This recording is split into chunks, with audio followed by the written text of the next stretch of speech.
later on. Now, hundreds of nurses are expected to gather in central London later to demand a rise from the government after years of pay restraint. It comes as the Scottish Government announced the pay cap in Scotland will be lifted, and after hints from ministers there could be similar things in England. Well, we can speak to a number of people here who want to talk to us about the pay cap. Many of them are nurses. I'll get you to introduce yourselves as we go along, or it'll be a very long list to start the conversation. Michael, I know that you've been a nurse for a long time. Tell me how your life has been affected by the pay cap in the last 7 years. So I worry a lot more about money than I used to. Money's definitely a lot tighter at the end of the month. There's less money left. So that means maybe you don't have a holiday that year, or you shop for a cheaper brand in the supermarket. But it's also about how we feel undervalued. So it's about money, but it's also every time the pay cap stays in place, every time we're told there is no money, it's basically a slap in the face for hard-working nurses, healthcare assistants, midwives, doctors, operating department practitioners, radiographers, everybody that works in the NHS. And it's not, it's some of the lower paid staff that are really suffering. So healthcare assistants who are on band 2s, admin staff who are band 1s, band 2s, band 3s, which are the lower pay scales, because they've had their pay frozen, in the same way that we have. So it isn't just nurses that are suffering, it's staff across the NHS. Emma Louise, I want to bring you in as well. I know that you're a student nurse. Now, you are in Glasgow, so you're going to benefit from the cap being lifted in Scotland. Just because I'm going to benefit from it doesn't mean that I'm not going to keep fighting for it to be lifted across the UK. And as well as that, I'm a student, but I still, I've benefited from the bursary up here, and I would love to see the bursary being overturned down south, because I can just see the number of nurses decreasing rapidly without that bursary in place. And on top of that, Michael's right when he says it's about being undervalued, because we're out there saving your family's lives, and it's just about the same respect coming back to us. I want to bring in Maria Caulfield, Conservative MP. I know that you used to also be a nurse yourself. Is the pay cap fair? I don't think so. I mean, I worked as a nurse, I still work as a nurse on my hospital bank, but I worked under the pay cap and the pay freeze from 2010 to 2015. So I've done 5 years of it, and I know exactly how tough it is. And Michael's right, it isn't just about the money, because nurses don't go into the profession to become wealthy or to earn huge wages. It is about the lack of recognition of how hard nurses have been, and all across the public sector, teachers, police officers. It is about what it says to people when we say we can't afford to give you a pay rise. But it's your government that has enforced that. Yeah, and I'm one of many colleagues who are trying to influence the government to lift the pay cap. Today in Westminster I'm hosting and sponsoring an event with the RCN to raise awareness amongst MPs, not just about the pay rise, but to showcase what nurses really do, because I think there's a lack of understanding about how the role has changed and the crucial work that nurses do both in hospitals and in the community, and what a difference they make to the NHS. Sam, introduce yourself, if you would. I'm the Executive Director of the Adam Smith Institute, which is a free market think tank. I think it's important to understand why the pay cap came in the first place. After the crisis, public sector wages rose as private sector wages collapsed. So the gap between the public sector and the private sector became very, very large. The purpose of the pay freeze was to close that gap so that private sector wages and public sector wages would begin to get closer and back to their kind of pre-crisis point. Now we actually have you've backed the pay cap in that case? Correct. So we have actually approached that point, so it probably is time to think about getting rid of the pay cap, and I think there probably isn't a case for having a cap on all government workers. It is a little bit strange to say that nurses should be treated the same way as tax collectors, for example, but we also need to remember that private sector wages have been very, very sluggish, and private sector wages are still not much higher than they were 10 years ago. So when we talk about stuff like this, we need to remember that the private sector, which pays for this, is also suffering and also has had a really difficult time. But it may be time to review this and to look at alternatives. Lorraine, I want to bring you in at this point, if I may. Do you think that nurses, firefighters, police officers are special cases and should have the cap removed? Very much so. I think frontline emergency services are needed, and the skills that they've taken years to get their education. They also have to keep continual development to keep their accreditation, and I think that they should be treated specially in terms of private sector. But as Sam said there, it's very tough for people in the private sector. Many people watching this programme will say, I haven't had a pay rise in many years, and I know that's been the case for you as well. Exactly. I mean, I've just left the private sector. I worked for a telecoms company for 31 years, and for the last few years since the 2008, very much so. Even this year, we didn't have a pay award at all. We've had bonuses cut, but no pay award, which then obviously has an effect on our pension payments. No pay award means our pension is at the end of the when we retire is going to be a lot less. And yes, I do see that our pay award is based on performance, not only individual performance, it's based on the company's performance. And in some instances, yes, you can use that yardstick, but in frontline emergency services like your fire, your police, etc., you need to be able to pay them a living wage, especially in areas like London, where the cost of living is very, very high, and also where you've got to keep and attract key personnel in the industry. If not, we get the situation where I live in Luton, where we have to recruit internationally. We've got a large Filipino contingency. They do a brilliant work in terms of looking after our pregnant women in the local hospital here. But we've got to look externally to get the skills to bring in, which is ludicrous. Okay, well, I just want to bring Saffron into this conversation. Saffron, do introduce yourself if you would. I'm Saffron Caudry. I'm Policy Director at NHS Providers. We represent NHS hospital and mental health community ambulance trusts in England. How much is this going to cost to lift the pay cap? To lift the pay cap, the Institute for Fiscal Studies says that a 2% pay rise would cost the NHS £1 billion a year.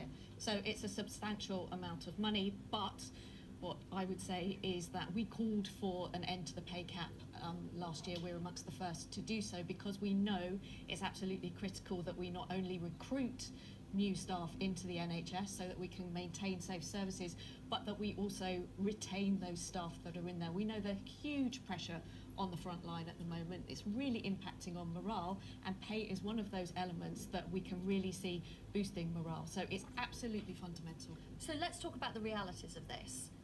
Theresa May's already said there's no magic money tree. So where does this £1 billion a year come from? I think Well, I mean, certainly across the public sector, if we were lifted at the pay cap, it would cost about £9 billion. And the government do have a difficult situation, and that's why I think there was sympathy from public sector workers for the first few years. Now we're at year 7. I think that sympathy's waning. But where does the money come from? Because it's simple, isn't it? It's basically cut somewhere or raise taxes. Yeah, well, I mean, currently we still have a deficit in the country that's costing £46 billion a year.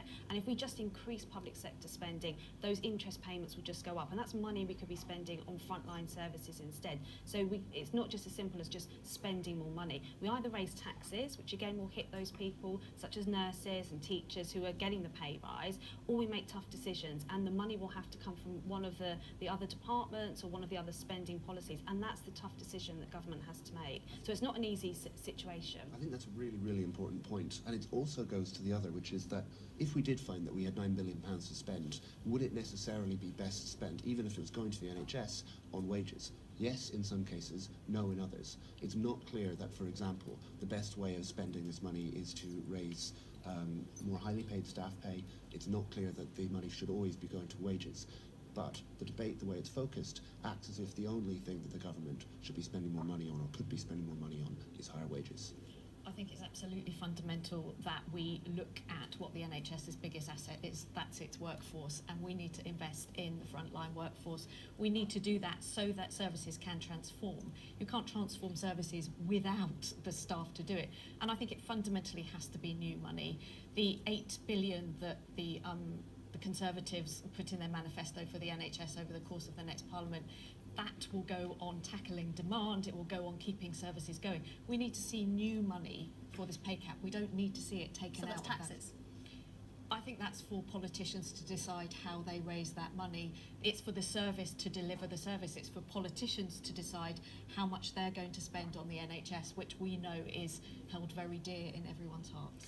Rachel, I want to bring you in. You've been listening very patiently to the conversation so far. I know that you're a dental nurse and your mum is a nurse as well and a single parent. Just explain to people watching how your life has been affected by the pay cap and then respond to what other people have been saying. Basically, we had to go to food banks. We would be scraping around for food. She couldn't afford her NMC registration most years, so that's about £120 a year nurses have to pay to remain qualified as a nurse and to keep their jobs. She couldn't afford that, so she had to go to charitable organisations, and to her that was quite embarrassing.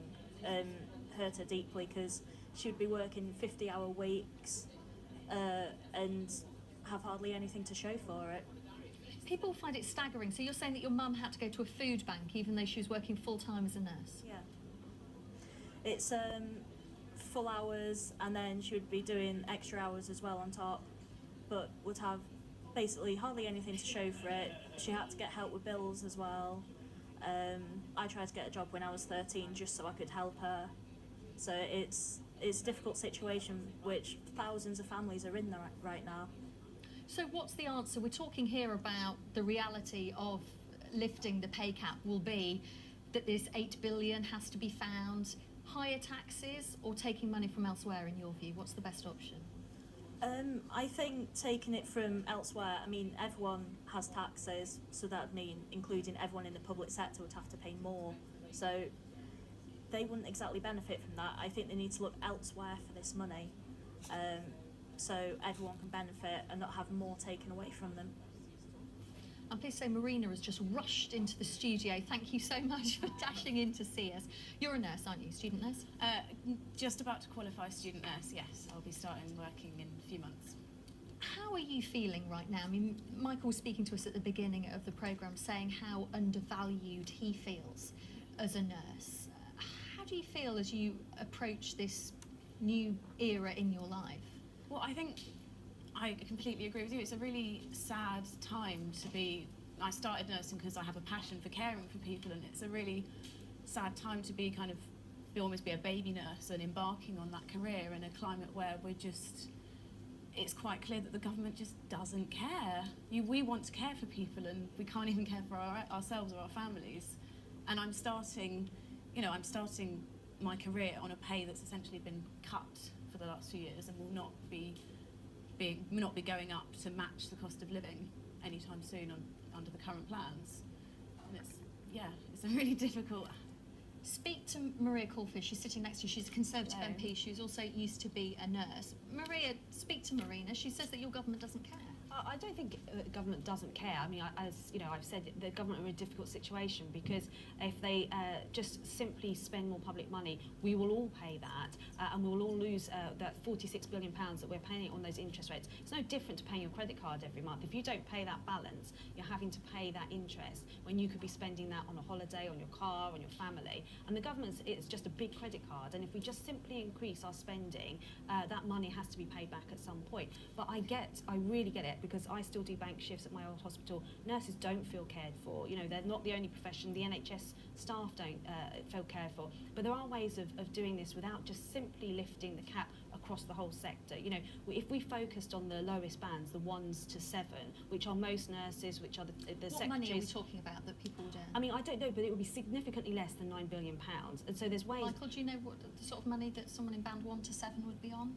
Just for people watching at home to get a sense So of it. band 7's about up to about £40,000. So top band 7, so that's somebody at the top of the increment, it's about 41,000. For a band 1 that would possibly be, say, a member of security staff, catering assistant, I think it's about 15,000, but I couldn't say for sure. But the Gender for Change pay scales are available online for anybody that wants to go and look for them. What I would like to pick up on those, you said about the magic money tree. I raised that, to be fair. Sorry. No. Somebody raised the magic money tree. So in the papers just this week, there was a big headline, £400,000 spent ferrying briefcases around London by ministers. So there is money out there, but it's possibly about where it's actually being spent. You know, there was another big headline a few weeks ago. Jeremy Hunt's getting a new £40,000 bathroom in his new offices in the new Department of Health. Now, I don't know if it is 40,000 or 20 or 30, whatever. There seems to be sums of money available that perhaps are not going where they should be. Well, nobody is a bigger critic of government waste than I am, but those are fairly small sums compared to what we're talking about. I think Maria's approach is the right one. Focus on the lower paid workers and don't think of it as a kind of either or. I mean, what we do need to remember is that job security is stronger in the public sector than it is in the private sector. The public sector pensions are still much, much better than they are in the private sector. So those are things that come into it as well. And I'm not completely convinced that if we did have £9 billion to spend, the best thing to do would be to raise highly paid public sector workers' wages instead of, for example, to change the welfare freeze. I think that, I mean, we've heard about, an awful story about having to use food banks, but people who rely on welfare have much more dependency on food banks, and people in that kind of position have suffered as well. So the point, I think, is that if we do have this kind of money to spend, it's not clear that it should be going on all public sector servant wages. I was going to say, I think your point about job security in the public sector is kind of, actually with the current climate, is almost null and void, because people are leaving because they may have job security within the public sector, but if they haven't got enough security to raise their families and care for themselves, then it's kind of pointless.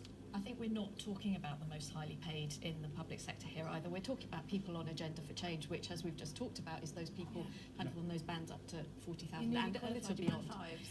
So I think it's really important that we're absolutely clear what we're talking about. I think one of the things that's critical in this debate is that we make sure that the pay review body, which is the kind of the organisation that will look at pay, is given a free hand to decide what the best level of pay increase is. That should be a fully independent body that looks at that, so that we actually know what needs to be spent to make sure that we have the staff we need in place to deliver a safe service. Could I say, so the starting salary for a new nurse is about £22,000, which works out about 13 something pounds an hour. To put that into some context, McDonald's workers have just gone on to strike for a £10 an hour pay increase. So I think we really do need to look at what we're paying highly skilled, highly trained people that are doing an amazing job and are doing it harder and harder all the time. Jeremy Hunt regularly says the NHS is doing more work than it's ever done before.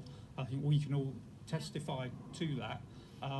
But generally, if you work in a business and your business is doing more and more work, and in theory being better and better, you reward your staff and you recognise that your staff are working really hard. Lots of people getting in touch with us this morning on the hashtag Victoria Live. A tweet from David: low wages in whatever sector are wrong.